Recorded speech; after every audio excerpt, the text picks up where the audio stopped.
Elon Musk akhirnya menjadi pemilik Twitter dan mungkin kalian juga udah nyadar kalau Twitter kok makin ngaco.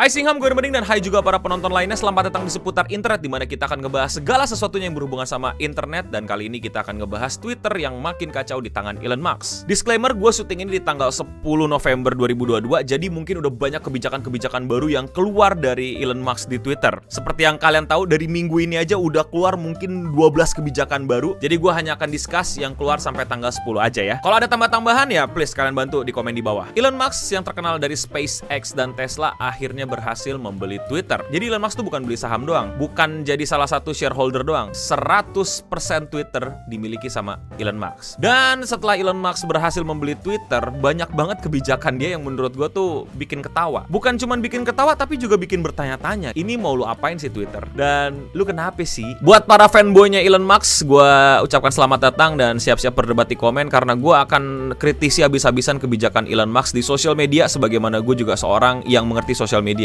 strategis. Dan tentu saja menurut gue aneh banget, bener-bener membingungkan dan bener-bener membuat banyak kreator atau user biasa itu khawatir sama Twitter. Berikut adalah kebijakan-kebijakan baru Elon Musk di Twitter yang menurut gue aneh banget dan bermasalah. Tentu kita akan bahas yang paling ramai dibicarakan dulu, yaitu $8 checklist biru atau checklist verified. Seperti yang kalian udah tahu, checklist verified itu susah banget untuk dapetin. Nggak bisa semua orang dapetin. Checklist verified biru itu biasa disematkan ke sosok-sosok tokoh-tokoh publik, artis, influencer, KOL, atau ya orang terkenal lah. Bahkan juga disematkan ke akun-akun brand dan akun-akun pemerintahan. Apa sih gunanya checklist biru di akun sosial media? Banyak orang Indonesia ngira akun checklist itu adalah kayak semacam verifikasi dari sosial media bahwa orang ini adalah orang keren, baik, terkenal, public figure yang perlu kalian teladani, yaitu salah besar ya. Makanya gue suka bingung kalau misalnya ada orang checklist biru bermasalah gitu, dibilang cabut aja checklist birunya. Hey kaum TikTok, orang yang dapat checklist biru itu bukan karena dia orang baik, bukan karena dia orang yang berprestasi gitu. Beda, orang dapat checklist biru simply karena dia orang terkenal atau orang penting yang perlu diverifikasi kalau ini adalah akun yang benar. Yaitu fungsi checklist biru untuk membedakan mana akun yang asli. Sehingga nanti orang-orang nggak bingung mana akun yang asli, mana akun fake, mana akun parodi, mana akun bot, dan lain-lainnya. Checklist biru ini tuh hadir gara-gara orang-orang impersonating, banyak niruin akun-akun resmi gitu untuk berupaya untuk mungkin komedi doang, atau bahkan menipu, atau bahkan bikin fake news dan lain-lain. Makanya keluarlah solusi dari sosial media, yaitu ada checklist biru, diverifikasi kalau ya inilah orang yang benar. Dan Elon Musk yang baru aja beli Twitter bilang, di Twitter sekarang untuk dapetin checklist biru kayak artis, kalian tinggal bayar $8. Banyak yang masih bingung sama kebijakan ini. Katanya hanya untuk mempertahankan checklist biru yang udah ada. Enggak, checklist biru ini adalah paketan dari Twitter Blue atau semacam Twitter Plus lah, kayak kalian berlangganan Dota Plus gitu atau Game Pass gitu, yang dimana kalian nanti bisa dapetin checklist biru. Tapi kan ada verifikasi tapi kan iya gue tahu nanti pas orang bayar ada verifikasinya lagi, ada dicek lagi ini beneran akun bot apa enggak gitu. Ya tapi bahaya nggak sih percaya aja sama sistem yang dimana sebenarnya udah ada kejadian yang bener-bener literally memanfaatkan fitur ini untuk ngerjain orang, merugikan orang lain, menipu orang lain. Ada sebuah akun yang pura-pura jadi akun resmi Twitter dengan checklist biru. Dia berhasil mendapatkan 35.000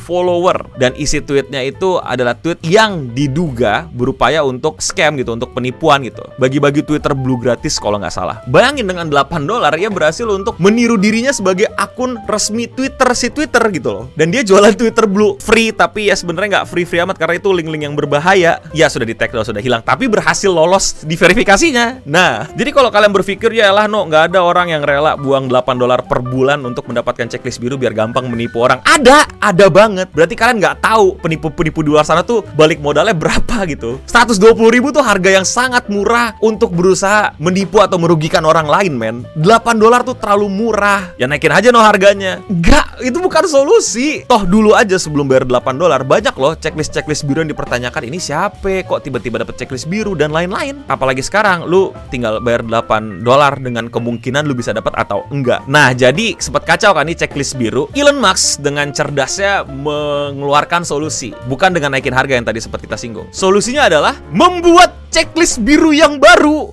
Gimana kok checklist biru baru gimana? Yes, ada 2 checklist biru di Twitter. Yang pertama adalah checklist biru di samping nama kalian yang bilang kalau kalian itu antara emang udah dapat atau bayar $8. Dan ada lagi checklist biru di bawah profile kalian di Twitter yang semacam verifikasi bilang bahwa oh iya, kita udah cek ini akun asli. Kalau ini tuh akun selebgram, influencer atau orang pemerintahan negara mana gitu. Jadi dia buat checklist biru untuk mengkonfirmasi orang sama buat checklist biru untuk yang berbayar, dan itu adalah dua checklist biru yang berbeda. Hah? Gimana?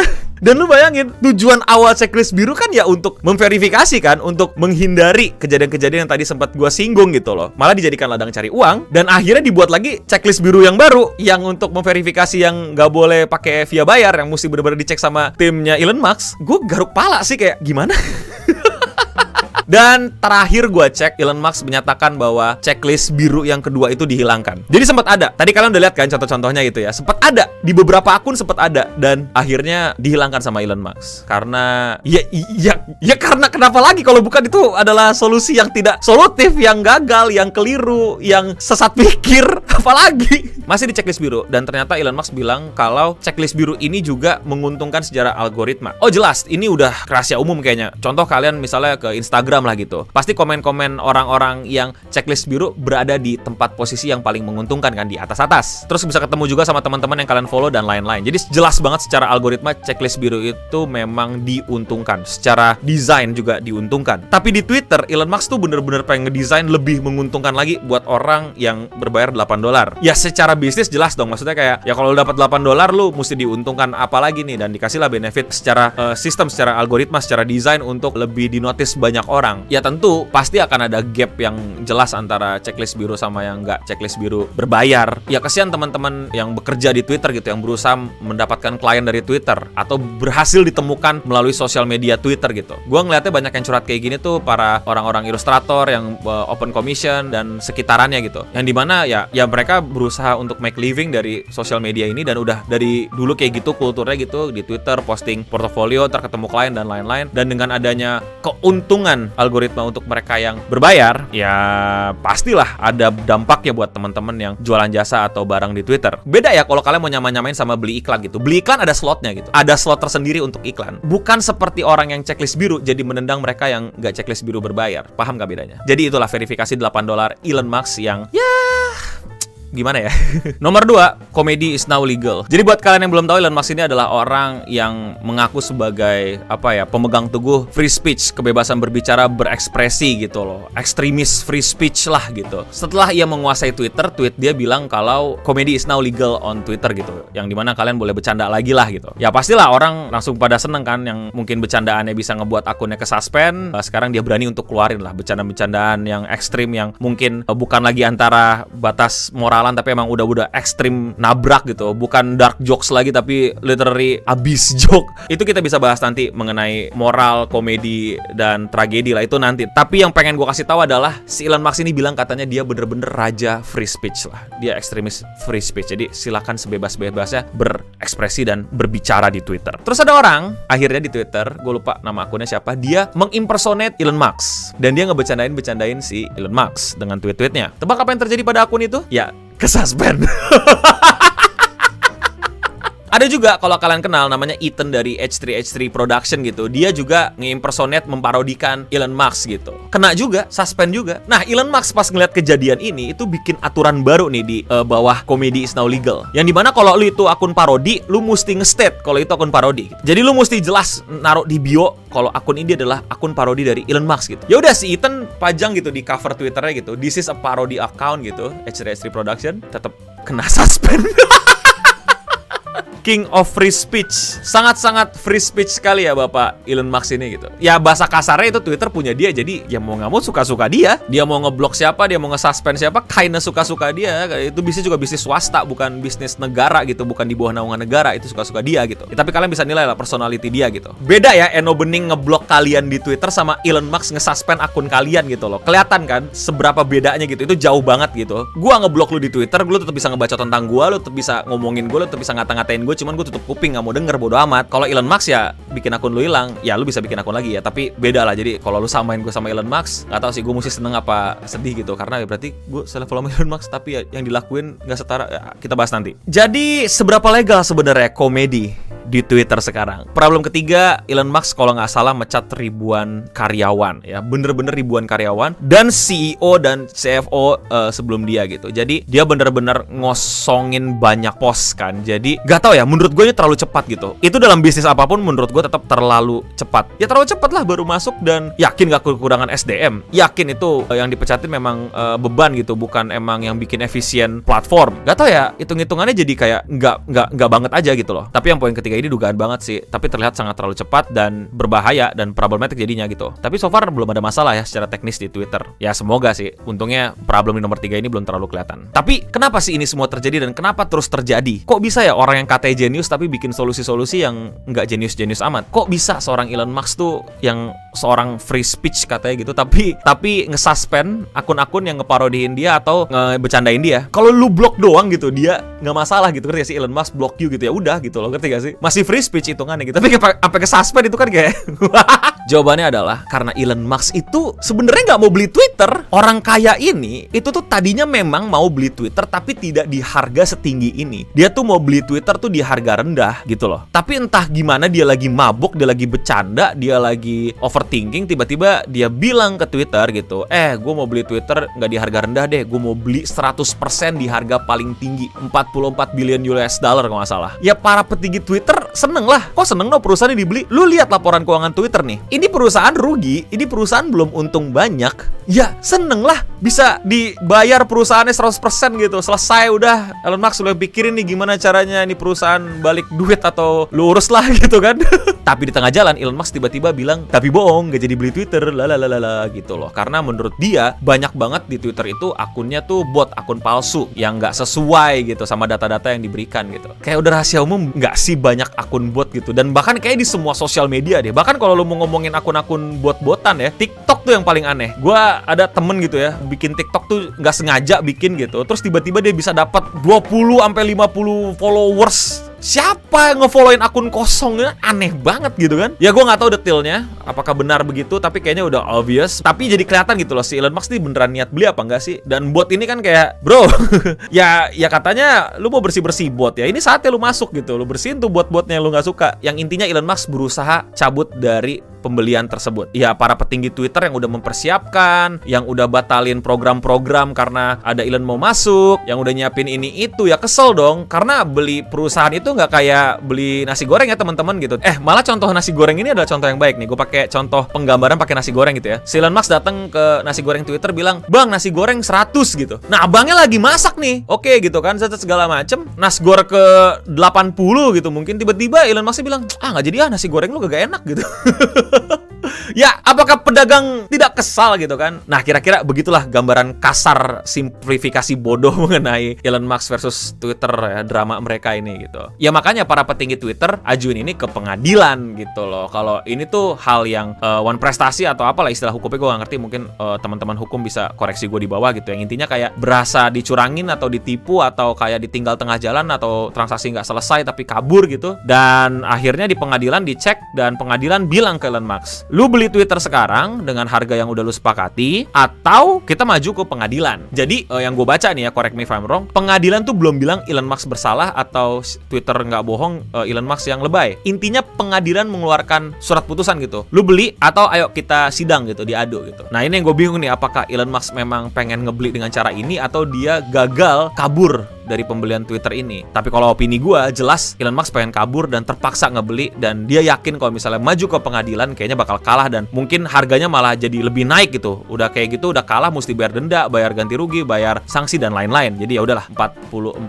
billion US dollar, that's it gitu. Dibelilah Twitter sama Elon Musk, dan ya lu ngurusin barang yang udah nggak untung, yang dimana lu tadinya nggak mau beli, ya kayak gimana? Ya kayak Twitter kan sekarang gitu, kayak apa sih gitu kan. Terus dugaan gue berikutnya adalah Elon Musk ini tuh nggak ada yang ngawasin, nggak ada yang membentengi dia, nggak ada yang mengcounter dia gitu, mendampingi dia sekaligus menjaga dia biar nggak aneh-aneh. Kok bisa no? Ya dia 100% pemilik Twitter, nggak ada lagi yang punya saham majority di Twitter selain dia gitu. Dia benar-benar penguasa di Twitter. Jadi ya dia bisa melakukan apapun yang dia mau. Plus dia juga memecat orang-orang yang selevel sama dia kan, si levelnya pada dicabut-cabutin tuh, CEO, CFO, bahkan dikasih tunjangan gitu biar cabut segera gitu. Ya udah, nggak ada yang selevel dan sederajat sama dia di sebuah perusahaan untuk mengkritisi kebijakan-kebijakan dia gitu, membendung keanehan-keanehan yang mau dia buat gitu. Dia bener-bener bisa melakukan apapun yang dia mau, orang itu punya dia. Dan yang terakhir adalah yang ngebuat dia jadi kayak gini sekarang, ya Twitter nggak ada untungnya. Dan setelah Elon Musk masuk, banyak pengiklan yang dimana keuntungan dari Twitter itu ya dari advertising, dari iklan, salah satunya tentu, nggak semuanya, tapi gua rasa mayoritas dari iklan, mundur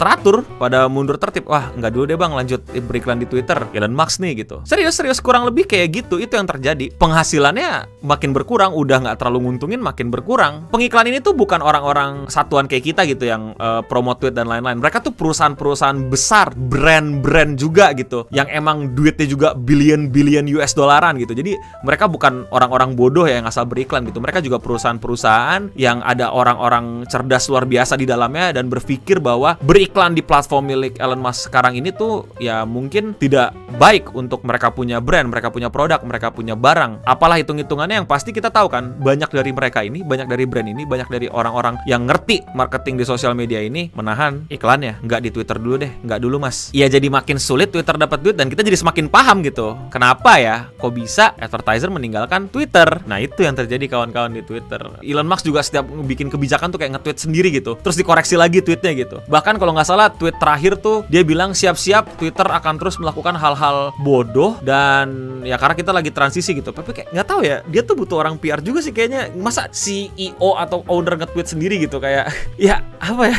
Jadi makin khawatir gitu. Jadi itulah kalau misalnya kalian punya teman yang bekerja dari Twitter, mendapatkan klien dari Twitter, dan mereka jadi khawatir gara-gara Elon Musk ya jadi makin paham kan kenapa ya. Kayak gini Elon Musk nih gimana nih, mau kemana sih gitu loh. Dan yang paling bikin gua khawatir adalah Elon Musk ini kelihatan banget pengen ubah bisnis model. Bisnis model di sosial media itu udah pasti pengiklan, advertiser, dimana dia berusaha keras untuk ngeramein platformnya dengan user dan pengiklan lihat, wah rame banget di sini, gue beriklan lah di sini. Sesimpel itu. Yang dimana hal yang membuat sosial media itu banyak pengiklannya adalah orang-orang kayak kita, user yang aktif, yang rajin, yang sering hadir di situ. Dan menurut gue yang lebih penting lagi bukan kita yang cuman hadir doang, tapi mereka para kreator yang buang waktu, buang energi, buang kreatifnya di Twitter dan sosial media lainnya tentunya nggak dibayar gitu loh, nggak dapat bayaran, kecuali beberapa platform kayaknya dapat, tapi ya kayak Twitter gitu ya, kalau mau nge-tweet kan nggak dibayar gitu. Dan Elon Musk dengan kebijakan checklist biru berbayar ini kelihatan pengen ganti bisnis model dari depend on pengiklan jadi depend ke user.